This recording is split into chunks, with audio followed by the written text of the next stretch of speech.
Hayaan mo na yung anak ko! Mama, maawa ako. Patawarin niyo si Rose.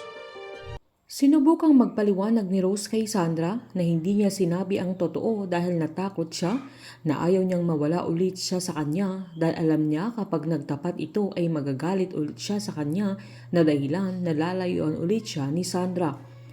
Dahil sa lakas ng sigaw ng dalaga ay bumaba sila Rose at Elsie pero hindi nila magawang makialam sa away ng mag-ina. Pinamuka ni Sandra sa mami niya na niloko siya nito at ginawa siyang tanga. Giniit ni Rose na matagal nang tapos ang relasyon nila ni Renz pero mas nagalit si Sandra at sinampal niya ng napakalakas ang mami niya. Walang magawa si Rose sa sandaling yan kundi hawakan ang pisngi niya na hindi niya inaasahan na magagawa yun ni Sandra sa kanya. Sinabihan pa siya ng dalaga na ang kapal ng mukha ni Rose na nagagawa ulit niyang magsinungaling sa anak niya at pinamukha niyang hinding-hindi na siya paniniwalaan ni Sandra, sabay tinanggal ni Sandra ang kwintas na binigay ng mami niya at iniwan na ito sa mesa na mas lalong nag-iwan ng malalim na sugat sa puso ni Rose. Lumabas ng ugali ni Sandra na wala siyang kaalam-alam na ang mami niya na binabastos at sinasaktan niya ay inaantay na lang niya ang araw ng kamatayan niya dahil sa sakit niya. Pagkaalis ng dalaga ay agad-agad nilapitan nila Elsie at Lucy Rose upang yakapin dahil mismong sila ay hindi nila alam kung papaano ito malalagpasan ni Rose. Habang si Sandra naman ay dumiretso sa gilid ng dagat upang sumigaw dahil sa sama ng loob na nararamdaman niya sa mga sandaling yan na naalala niya noong bata siya hanggang sa sandaling nagkaayos na sila ng mami niya pero mauuwi ulit sa hiwalayan na mas masakit kaysa sa unang paghihiwalay nila.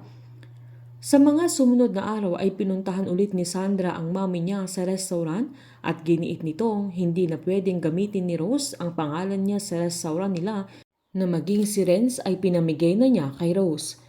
Pinuntahan ni Rose ang anak niya sa opisina niya para humingi ng tawad na nagawa pa niyang lumuhod para lang maawa sa kanya si Sandra pero kabaliktaran dahil kinaladkad siya ni Sandra palabas na saktong dumating si Renz upang tulungan naman si Rose na mas lalong kinagalit naman ng dalaga sa sandaling yan. Habang pinalampot naman ni Matt si Renz sa mga tauhan niya at dinala siya sa tagong lugar na nagawa niya itong bugbugin at binantaan na kailangan na niyang layuan ang kanyang anak. Nagmakaawa naman si Renz na patawarin nila si Rose na mas kinagalit naman ni Matt. Simula na ng pagbabago ng lahat na mas lalong titindi ang galit ni Sandra at wala na siyang pakialam kung gaano ang sakit na mararamdaman ng kanyang ina basta ang gusto niya ay makapaghiganti dahil sa panluloko nila sa kanya. Maging si Matt ay kakampihan niya ang anak niya sa sandaling yan dahil ang tanging alam niya ay niloko ni Rose ang kanyang anak na nagtulungan pa sila ni Renz upang makakuha ng yaman sa kanilang pamilya. Painit ng painit ang mga tagpo, sabay-sabay po nating subaybayan ng advance episode ng Unbreak My Heart dito po sa aking channel. Patuloy lamang po manood at mag-subscribe para ma-update po kayo sa mga susunod na episode. Marami pong salamat.